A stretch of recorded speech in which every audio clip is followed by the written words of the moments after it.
So the history on Shaligram is very interesting because it goes very back to the ancient period, much before Christ, and one of the literal references we find in the Mahabharata, where there is in the Vana Parva, the chapter 46, you will find the Pandavas going on pilgrimage, and they are also visiting Muktinatha for liberation. And not apart just for liberation, but also as Mukti Kshetra is the translation, it is the search for release of your bad karma or your release of your pressure in this material world. So Shaligrams are very interconnected into all these concepts of philosophy. And so Mahabharata gives a reference. Then you find also in the Apastamba Sutra a reference into the Somayaga rituals with the called Agni Chayana. It's a ritual where there's a long week following of rituals with fire. So the fire is very dominant in that Agni Chayana, as the name itself says. Altars where we build in a huge scale, in a very big, large area, a huge fire ritual will be performed. And before they do the building of those fire altars, they have been placing those shaligrams into certain spots of that fire altar, and the Swayamatrina stone is one of that connection to shaligram, because it's other name, but it means like perforated or like a holy stone, which is there's very clear connection to the shaligram. So those shaligrams were placed in certain spots, and then a fire altar will be built on it. So the connection with earth, which is solid like a stone, and fire are made like that. Of course, you find those perforated stones all over the world as a symbol of representing God's energy here. And it's also interesting that we as Germans have a particular or a very similar type of stone which we consider to be sacred, because it's called the chicken god stone.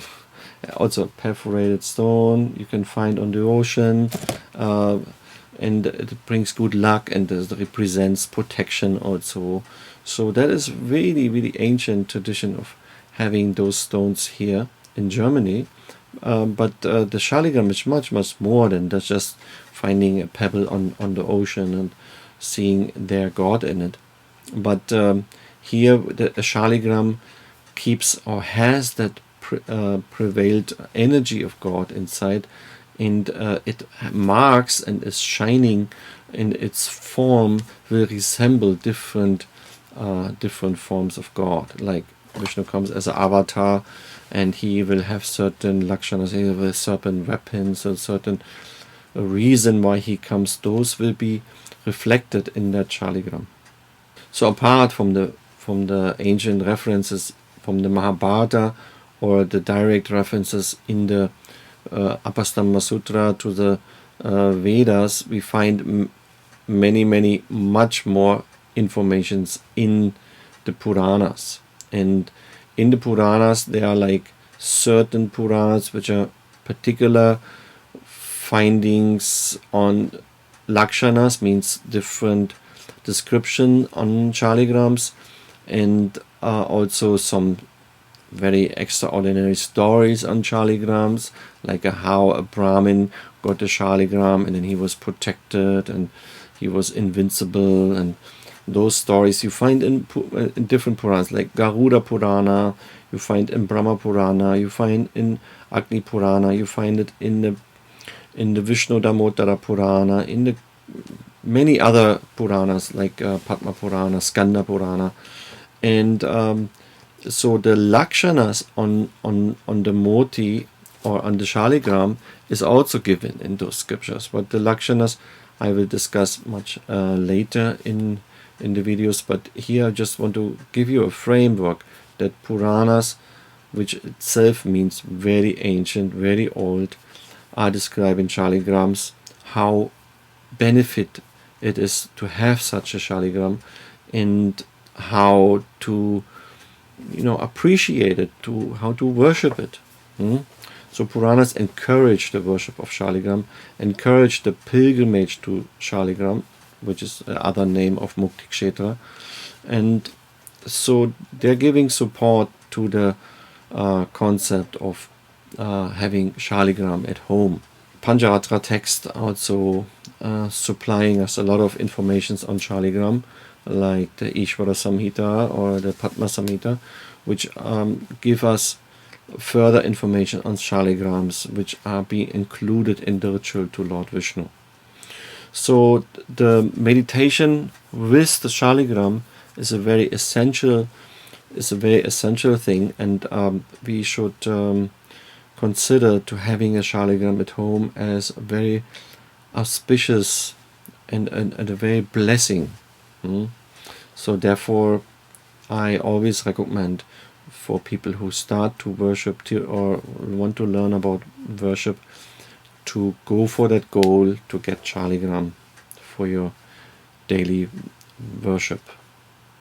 So you see, the antiquity of Shaligram and its references are very, very old, and it's still like a whole baffling concept that the holiness of this stone speak volumes and volumes, and is still very mystical and very complex matter, starting from the Ammonite idea, how this name Ammonite comes from, and Vedic sacrifices, and to the common day puja rituals which we have today in different sampradayas who worship also Shaligrams. So let's start from the history of the places, like Shaligram, how that comes from.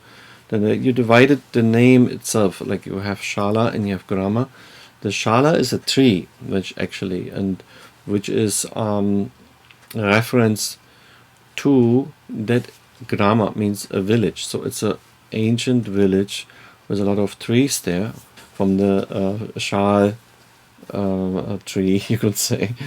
And so this is the name itself. Shalagram as a village, it jumps to the concept of a sacred stone, which is found in the holy river of Gandaki. And in the Brahmavaivarta Purana and in the Bhavishya Purana, we have references, or we have a telling of a story how Vrinda Devi, to some curses, turns into that river, which forms like a basil tree.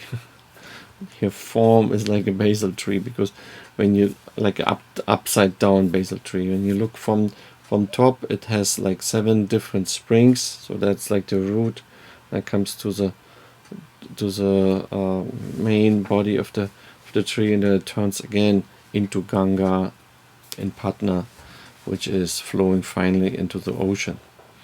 So this description of how the river had come, so it's connected there, and how the Shaligrams have to be worshipped by saintly people, or let's say people who wants to have a connection to God, and the meditation of that. Other stories speak from the sweat of Vishnu, who did penance for the welfare of this world, turned into that river also, which is from the Varaha Purana.